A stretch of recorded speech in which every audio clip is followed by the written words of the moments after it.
Bonjour à tous, avec l'aide de Dieu, le Hayom Yom du sixième jour du mois de Shvat. Tout d'abord, le Rabbi nous dit qu'il faut étudier le Chumash du jour, le Teilim du jour et le Tanya du jour. Puis le Rabbi nous ramène ce que le Rabbi précédent a dit que son père, comme il dit, Avi Adoni Morive Rabbi, c'est le Rabbi précédent qui parle, qui dit mon père, donc le Rabbi Rachab, le cinquième Rabbi de Chabad, écrit, en effet, il écrit dans le Hemsher Tavreshain Bet, dans cette série de Mamarim, de discours chassidiques que le Rabbi Rachab a dit à partir de 1912, qui sont connus sous le nom de Hemsher Tavreshain Bet. Là-bas, il écrit au nom du Admour Azaken, du premier Rabbi de Chabad, Rabbi Shneur Zalman, que tous les Mechabrim, on va traduire par décisionnaires, tous les décisionnaires, jusqu'au Taz et au Shach. Le Taz, c'est le Toezav, qui est un ouvrage halachique de Rabbi David Alevi sur le Shulchan Aruch, sur le code de la loi juive. Il est niftar, il est décédé en Heitav Chavzain, donc en 1667, et le Shach, c'est le Sifte Cohen, donc c'est un recueil de halacha qui a été écrit donc par Rabbi Shabtaya Cohen, qui a quitté le monde en Heitav Chavbet en 1622. Donc tous ces décisionnaires, jusqu'au Taz et au Shach inclus, ont rédigé leur ouvrage avec le Ruach HaKodesh, avec l'inspiration divine. Qu'est-ce que ça veut dire l'inspiration divine?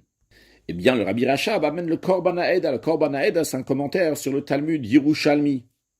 En effet, il y a le Talmud ordinaire, ce qu'on appelle le Talmud Bavli, qui a été écrit en Babylone, et il y a le Talmud Yerushalmi, c'est le Talmud qui a été écrit en terre d'Israël, et sur ce Talmud Yerushalmi, il y a un commentaire du Korban HaEda. Et le Korban HaEda, à la fin du 3e chapitre de Shkalim, il explique que Ruach HaKodesh, l'inspiration divine, ça veut dire qu'on lui dévoile des secrets de la Torah. Et le Rabbi Rachab explique c'est quoi dévoiler des secrets de la Torah.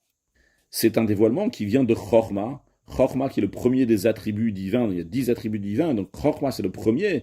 Mais Chorma de là vient la sagesse, mais c'est au stade qui précède la révélation, ce qu'on appelle le Helem de Chorma, le voile de Chorma, de la sagesse. En effet, le Rabbi Rachab explique que les sages du Talmud sont là pour expliquer ce qui est dans la Mishnah. La Mishnah, c'est des choses qui ont été reçues de génération en génération, ce qu'on appelle le Or de Chorma, la lumière de la sagesse. Une lumière qui est déjà un dévoilement. Mais eux, les sages du Talmud qui viennent après la Mishnah, bien qu'ils sont dans une époque dans laquelle il y a un plus grand voile, mais eux, ils vont creuser.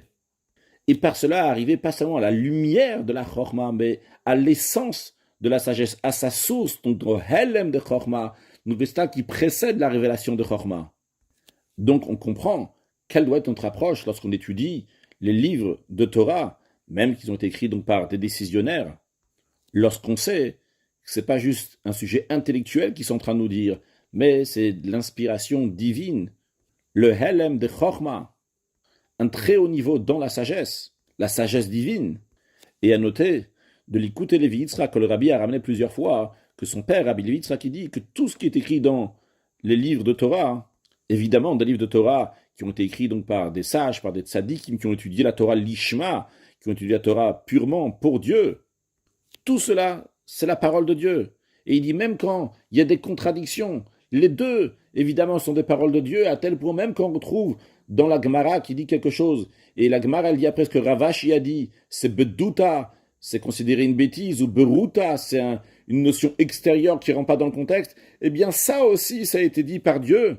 C'est-à-dire que aussi bien Dieu il a dit ce que Ravashi il a dit, et Dieu il a aussi dit que c'est bedouta, c'est-à-dire qu'à un certain niveau, c'est considéré, on va dire une bêtise, quelque chose qui est extérieur, mais ça aussi, ça vient de Dieu. Comme il y a des accords entre Beth Shammai et Beth Hillel, on dit, le Talmud dit que les deux sont des paroles de Dieu. De la même manière aussi, tout ce qui est dit dans le Talmud, c'est de la parole d'Akadosh Baruch, c'est la parole de Dieu, qui passe par ces maîtres-là du Talmud.